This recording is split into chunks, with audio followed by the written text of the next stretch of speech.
La parole est à Monsieur Jean-Charles Taugourdeau. Monsieur le Premier ministre, 81 jours nous séparent du résultat de l'élection présidentielle. Il ne vous reste que très peu de temps à la tête de votre gouvernement, mais suffisamment pour dresser le triste bilan des méfaits de ce quinquennat. Le président de la République l'a déjà fait, me direz-vous, puisqu'il a décidé de ne pas se représenter. Quel talent visionnaire pour lui-même, mais malheureusement, quel manque de vision pour la France depuis 5 ans. Vous pourrez toujours argumenter au soir du 7 mai. Vous serez comptable de toutes les conséquences des mesures que vous aurez prises ou que vous n'aurez pas prises durant ce quinquennat. Ce ne sera plus à cause de nous, comme vous n'avez cessé de le dire pendant 5 ans.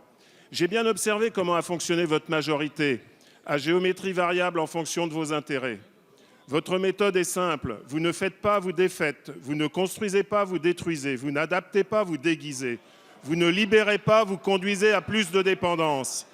Un maître mot en quelque sorte, le nivellement par le bas sans hauteur de vue. Nos enfants ont des difficultés en français, eh bien vous réduisez le temps d'apprentissage de notre langue. Les écoliers ont des difficultés aux examens, vous supprimez les notes et le redoublement. Les entrepreneurs, les agriculteurs, les artisans, les commerçants, les professions libérales se prennent de la paperasse administrative, vous les emprisonnez avec le CICE ou le compte pénibilité. Les familles de classe moyenne sont en difficulté financière, vous supprimez l'universalité des allocations familiales. Les masques sont tombés, votre objectif était clair, faire du clientélisme et mettre les Français en colère par calcul politique pour garder le pouvoir. Finalement, avant de nous quitter, une seule question s'impose, Monsieur le Premier ministre.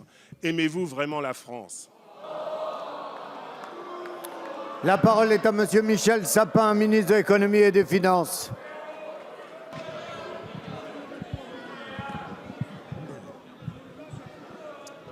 Monsieur le Président, Mesdames, Messieurs les députés, Monsieur le député, quel contraste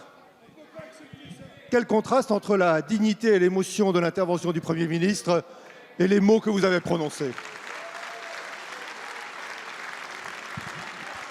Quelle peine pour vous de ne pouvoir parler de la France qu'avec ces termes-là, quand le Premier ministre en a parlé avec les termes à lui. Monsieur le député, soyons brefs et simples. Dans tout exercice de la responsabilité, il y a des choses que l'on réussit et d'autres que l'on réussit moins bien ou que l'on rate. Ce fut vrai pour vous, comme ça peut être le cas pour nous. Mais il peut y avoir des résumés assez simples de l'action, de ce que vous appelez le bilan des uns et des autres. Voulez-vous que nous regardions ce qu'il est convenu d'appeler le PIB, au fond, l'activité économique de la France? En 2012, c'était plus faible qu'en 2007. En 2017, ça aurait pu être plus. C'est une augmentation de 4%. Voulez-vous que nous regardions le déficit commercial de la France, c'est-à-dire au fond la capacité de nos entreprises à se battre sur le champ mondial?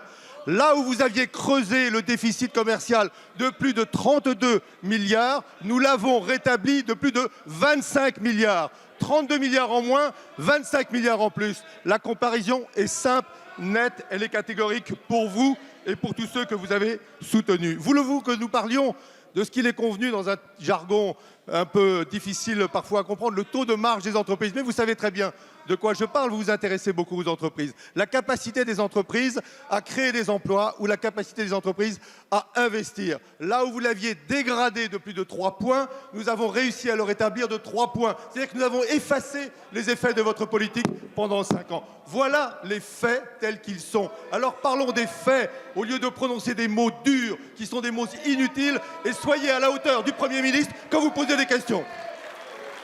Merci, Monsieur le ministre.